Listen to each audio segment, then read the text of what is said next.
Greetings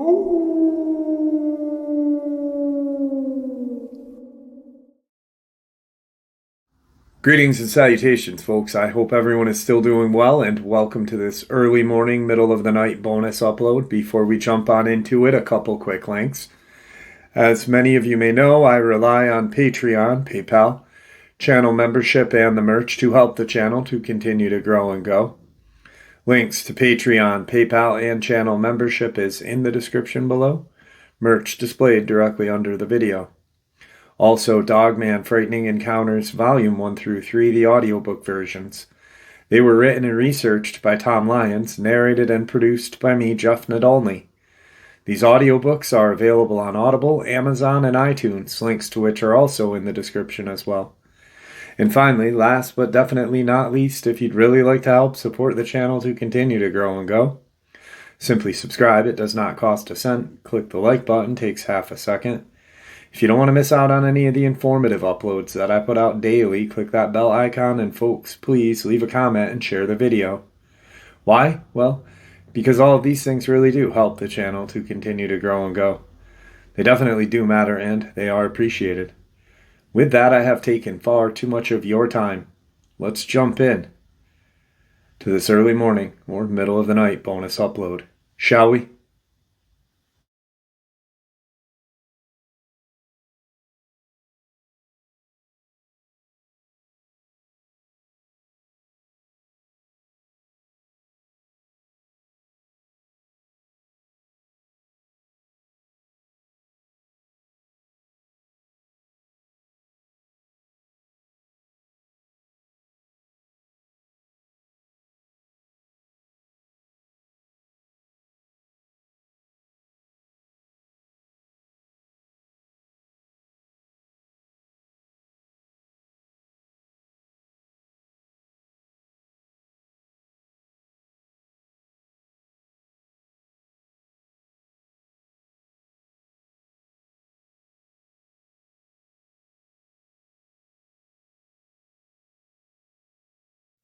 Today's first North Carolina submission. Hey Jeff, this is my Dogman encounter. I'm choosing to remain anonymous. I will say that it happened in North Carolina. Anyway, it's short, but it scared me and still does to this day. About a year ago, in June of 2017, I was driving around and pulled over to respond to a text. My passenger window was down and the tree line is about 7 to 8 feet from the side of my car. The moon is full and I can see all around me. So, as I'm texting, to my right in the woods I hear a loud crashing of branches and small trees. I put my phone down and look toward the woods. Suddenly I see this thing with canine ears and a huge snout come crashing out of the woods. I throw my car and drive and punch it. I'm going 15 to 20, quick, and this thing is running aside of my car on the side of the road. I look down. I'm going 35 miles an hour. It is still next to me and stays with me till I hit 50. I look back in my rear view mirror, and I see this massive creature just stop and walk back into the woods. That was the scariest thing to ever happen to me. Thank you for sharing my encounter, and please be careful in rural North Carolina. Today's second North Carolina subscriber submission. Hey Jeff, I'd like to share this with you. It was ladies' night, and I'm driving to go pick up some of my girlfriends because I was the D&D, or designated driver. My bestie lives on a rural road. All of a sudden, a deer jumps out about 20 feet in front of me. I brake hard, coming to a screeching stop. Now, because it's a warm summer night, my windows are open to crack. I smell a rotten odor coming from the woods where the deer had just come from. About 10 or 15 seconds later, this huge timber wolf-looking thing comes walking out on two legs at least 8.5 feet tall, and probably 400 pounds. It looked like a dog with Dwayne "The Rock" Johnson's body, glowing yellow eyes and hands like a human with 3-inch claws. And it roared at me. And so many white, large, sharp teeth. I threw my car in reverse and backed up about 10 feet As it starts to walk towards me, I panic and lay on my horn and startle the creature. It drops to all fours and in 2 leaps clears the road and hits the woods. I drive away and start to cry and end up just driving home instead of going out. I've never told anyone or haven't seen it ever again. Thank you, Jeff, and please, everyone, be careful and stay safe out in the woods. Today's third submission. This encounter was told to me by a subscriber and happened in Richmond County, North Carolina, 2016. My name is Mike, not really. This is my encounter. It was getting to be dusk, midsummer 2016. There was a trail system behind my house and a small lake about a quarter of a mile from my backyard. I was walking with my 4 pit bulls around this small lake and noticed large canine prints in the soft ground, about 5 times the size of my dog's prints. Nerved by this, I bring my dogs home and start to feed and water them. They have their own house and are chained up to them, about 15 feet of chain. I'm relaxing about 15 minutes later, watching TV, and I hear the dogs bark and make a commotion, staring at the tree line, which is 30 to 40 feet from the back of my house. I yelled out to them from my window, and they quieted down, so I went back to watching TV. 5 minutes later or so, it starts up again. This time the dogs are frantic, and I open the window to yell out at them again, but this time I turn the back light on, which are not as bright as my floodlights, but they're bright enough, and I see these red eyes. They're about 5 feet off the ground, and in the light and moon, a silhouette of a huge dog on all fours, just staring at my dogs and the back of my house. I'm freaked out and go to my room and grab my .357 handgun and go back out. As I go out, this creature stands up on its hind legs. This beast looks like a black wolf. Its eyes are as red as flames from hell. It looked like it was on steroids, a black furry bodybuilder with no tail. Huge clawed hands with a huge wolf-like head. It steps towards my dogs, and I fire 2 warning shots, and it bolts back into the woods. I'm debating on calling 911, but what I do, I say, God, the cops would think I was crazy. So I calm down, check on my dogs, they calm down, and we're in their homes. So I go to bed an hour later. Morning comes, and I go to check on my dogs, and I will never forget the mass carnage I saw. All 4 of my dogs were torn up, shredded, gutted. Dear Lord, these dogs were 80 to 100-pound pits, ripped apart like they were nothing. I called the police, and 30 minutes later they came and saw the massacre and started asking me what I knew. I tell them about last night, and they laugh at me and dismiss my encounter and tell me that it was a bear attack. They covered this attack up and told the public and newspaper a bear had attacked my dogs. I know what I saw. I saw a Dogman, and it had single-handedly tore my dogs apart. Later that day, I went and measured the tree where it had stood by that night, and this creature was easily 9 feet tall and about 3 feet wide at the shoulders. This is my encounter. Please take my advice. Stay out of the woods, and please be safe. Today's 4th North Carolina subscriber submission. Hey Jeff, this happened in Charlotte, North Carolina, August 2005. Uptown Charlotte, North Carolina restaurant. This is a vampire incident. My whole family and I went out for dinner at a really nice restaurant in Uptown Charlotte. That's what the city is referred to there, Uptown, and not downtown, which I totally find amusing.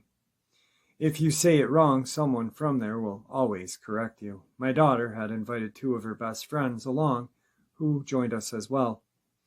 We had a very nice dinner, as it was rather expensive restaurant, and great conversation as well. We were all laughing a lot and enjoying each other's company. It was a fun night.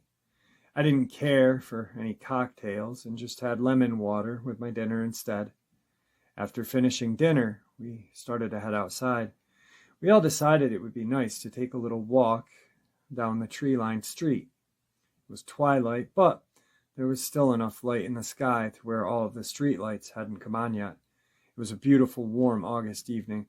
One of the girls was familiar with the area and knew there were some tables and chairs down the street to sit.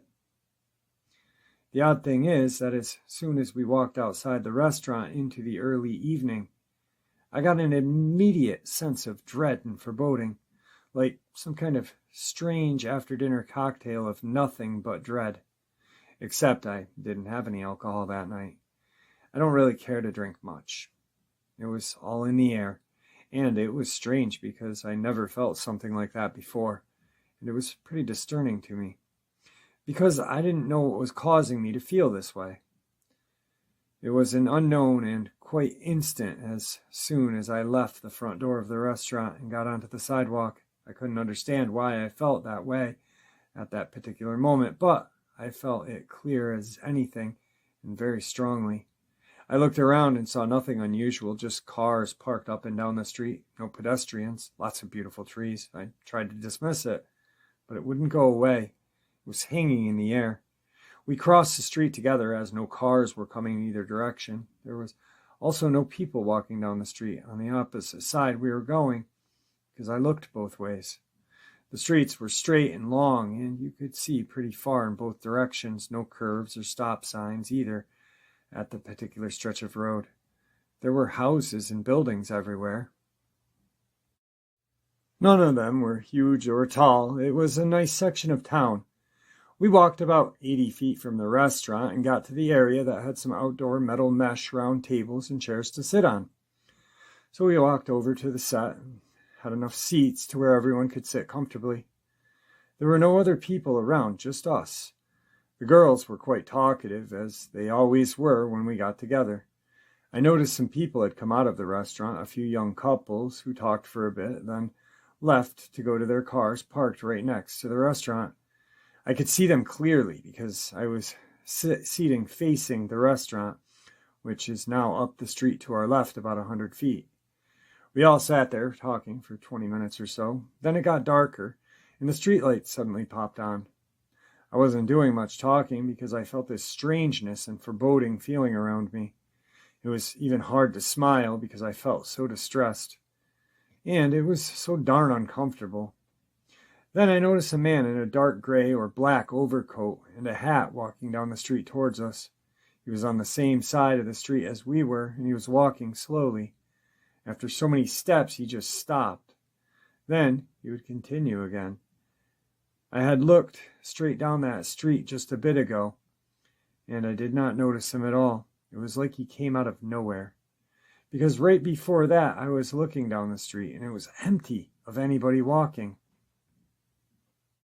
He walked almost too slow for a rather hot summer night in the high 80s, and also for wearing a huge raincoat. The coat appeared bulky. His figure was indeterminable under the coat. I couldn't tell if he was fat or thin. He also had dark pants and dark shoes. He was about 5'10", maybe, not too tall. He continued taking very slow, very odd steps towards us. He felt very ominous to me, and my unease was growing worse, and the atmosphere around me was getting heavier and thicker. I was concerned. I didn't know if he was in imminent danger to attack us or what. I was concerned for everyone at the table. I kept my eye on him, and I was wishing I had had a weapon with me of some kind. I didn't trust him at all. I knew that when I first looked at him, I instantly felt like, okay, this could be something here. I noticed him looking in our direction as he walked. His hands were in his coat pockets on both sides. All I could see was his odd, grayish white face, and not much of his neck because his overcoat was buttoned up to his neck. Who wears an overcoat in the middle of a hot summer night? The sight alone was strange enough. Who was this freaky weirdo, I thought, and why is he walking so slow? He continued walking slowly towards us. Then, the streetlights that had just come on, I then noticed that his face was pale, very pale, and he had a strange smile or even a smirk on his face. He looked odd. His face was gray like a corpse, just sinisterly odd. I knew he was looking at me the whole time, even when I first noticed him at the beginning, when he was 80 feet away. When I first noticed him on the street, I felt targeted. I knew I was. It was horrible. His attention was solely focused on me. No question about it. He didn't look at anyone else at the table. As he got closer, I felt a sense of danger and dread getting even stronger. I felt as if something was twisting my soul inside of my chest very maliciously.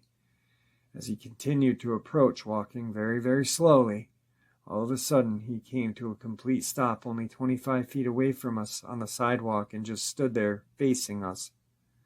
That's when I absolutely knew that he was looking at me.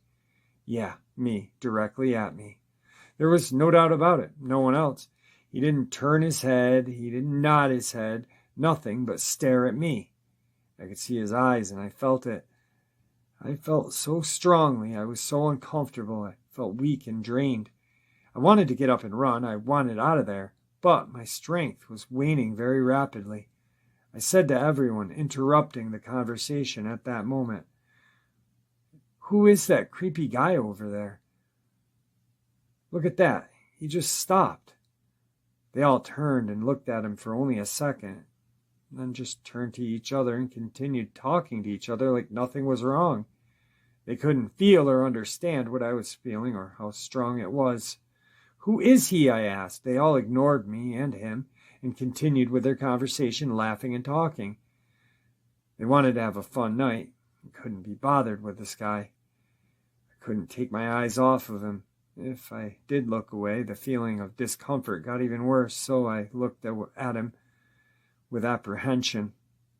Then he approached even closer, walking slowly. My sense of dread was getting stronger. He stopped only 10 feet from our table, still on the sidewalk facing me. He just kept looking at me without talking or moving or anything. Both of his hands are still in his pocket. I felt like immobile prey. I didn't know what he was doing to me, but my energy was fading more and more. He was pulling my energy out of my body. I felt my central nervous system was decreasing even more. He stood there for a full 2 minutes while they continued to talk, and everyone just ignored him.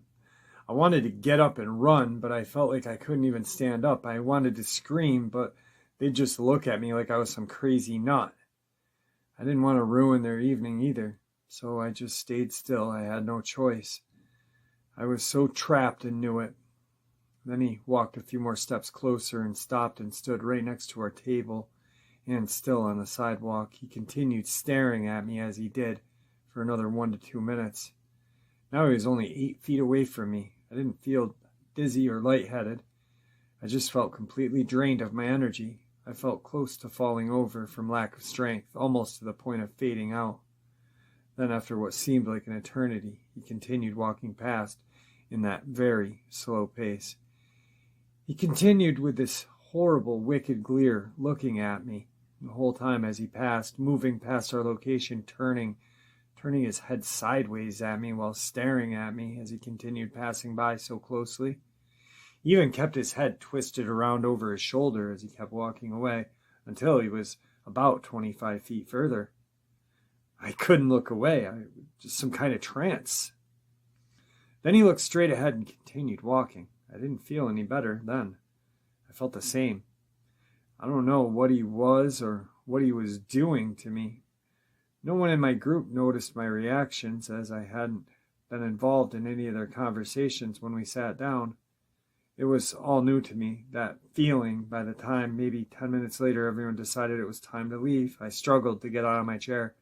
I was so weak and drained. Our whole group started across the street at a diagonal to get back to the parking lot to our cars. I walked slowly behind my husband, crossing the street. It was an effort to take each step. Again, no one noticed me lagging behind. Everyone else was already across the street. My husband was in front of me. I was the last in line. My whole body felt like lead. It was hard for me to move. I got to the middle right lane out in the street, just a few feet past a parked car, and I completely shut down. I couldn't move any further at all. I couldn't yell, I couldn't talk, I couldn't take another step. My energy grid had locked up completely. I was stuck there, standing in the middle of the lane. I barely had any energy to breathe. My husband was walking only 5 feet ahead of me. I could hear a loud car engine revving up the street behind me, coming straight towards me from behind. I had my purse in my hands, and all I could do was look down at it. I couldn't even yell for my husband to help me. I was so weak. He didn't see that I had completely stopped in the middle lane. The car was approaching faster and faster. It sounded like a big older car by the sound of the engine. I knew without any doubt whatsoever I was about to be hit by it, and there was nothing I could do to save myself. I was frozen in place, like I was in a different element altogether, an element of different energy. I was about to die, and there was nothing I could do at all. My children would be without their mom. My life would be a short news article and nothing more. All of a sudden, my husband, Jim, suddenly turns around and sees me standing there. He yells, "Come on, what are you doing?" As he walks quickly back to me and grabs me by my upper arm, yanking me out of the lane. I guess he heard the car coming. He had to. I don't know what made him turn around. He usually wasn't that attentive at all. Mere seconds from where I was previously stuck in the road, this huge old car flew by both of us, only 2 feet away, narrowly missing me. It was a big old clunker car, like an old Buick or Chevy or something. The taillights were red and small, narrow, vertically shaped on both sides. The taillights were not lit up as it sped by. It stayed in the right lane, didn't swerve or anything, but roared past me at a high speed. It was a medium beat-up gray color, faded paint all over, dirty windows as well. But the front driver's side window was down all the way. Definitely not a new car by any means. More like a 60s car. If my husband hadn't grabbed me right when he did, I would have been struck down by that car, probably killed. I'm completely certain of it now. I was barely able to turn my head to look at my right side as it passed by us.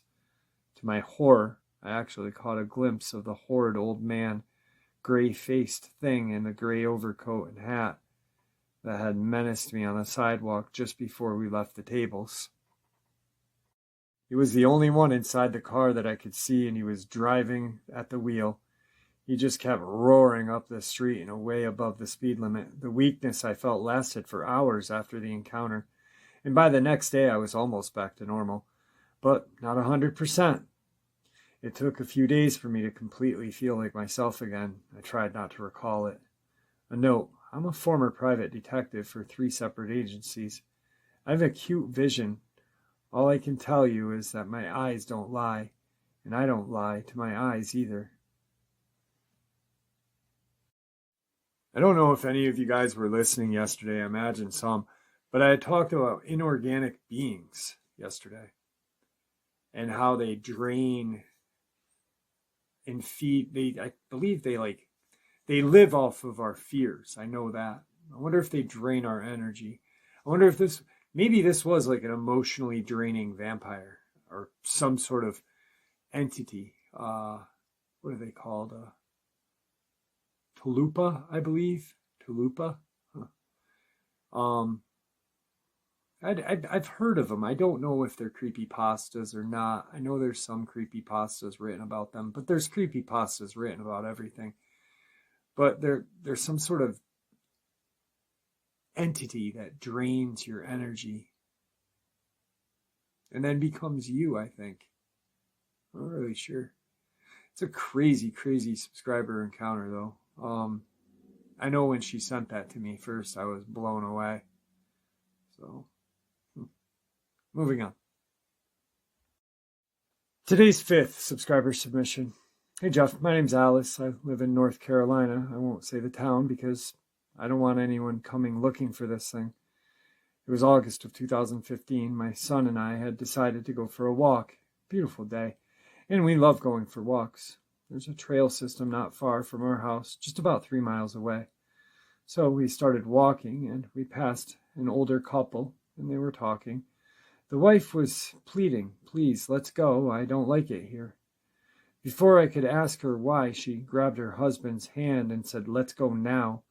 I thought how strange this was, so we continued our walk. 15 minutes later, we walk up on some deer, about 45 feet to the right of us, just standing there. Everything's silent, and my son says, "Mom, something stinks." The smell was so bad. It smelled like rotten meat and urine. The deer started to run up the hill. That's from the left of us. We heard this low growl. About 50 feet from us is where this huge black dog on all fours stood. It looked funny. The hind end was low and its front was high. After taking a couple of steps is when we heard a loud popping sound. That's when it stood up on its hind legs and walked to the tree line and started sniffing the air. Its head was a huge black wolf with pointed ears, long arms with clawed hands, and its hind legs were bent like a dog's. It was so tall. I told my son to turn around and start walking back down the trail. That's when my phone rang. It looked at me and growled, showing its teeth. I was walking backwards slowly when someone yelled, "Are you okay?" It was the couple from before with a sheriff. I turned to look back and the creature was gone. The sheriff asked me if we had seen anything strange. I said, "No, just some deer. Why?" He said an older couple said they saw a werewolf. I stuck to my story, and after the sheriff left, the man asked, "Why did you lie to the officer?" I said, "They know what's out there. I don't need to be perceived to look like a crazy person." My son and I left, and we were driving away. We heard a loud howl. I've never been so afraid and never went back to that trail system again. Today's final North Carolina Dogman submission. Hello, Jeffrey. My name is Martin. I've got a brief Dogman encounter for you, and I don't know if it's important enough to share, but it made me nervous to be in the area. So I'm in North Carolina now. There's a lake and some hiking paths out here. I'm hiking and start to notice these tree structures like huge X's and other designs. Now, they weren't cut by a saw but broke. These are large tree limbs, not small branches, and I'm wondering what in the hell can snap these and shape them with no tools. So I start looking around some more, and I saw some large, scratch that, huge dog prints. Yeah, there's coyotes out here and other wild dogs, but the tracks were a little smaller than my footprint. I get a bad feeling and I leave in a hurry. Jeff, I will go back next time and get some pics for you. Everyone, please stay safe.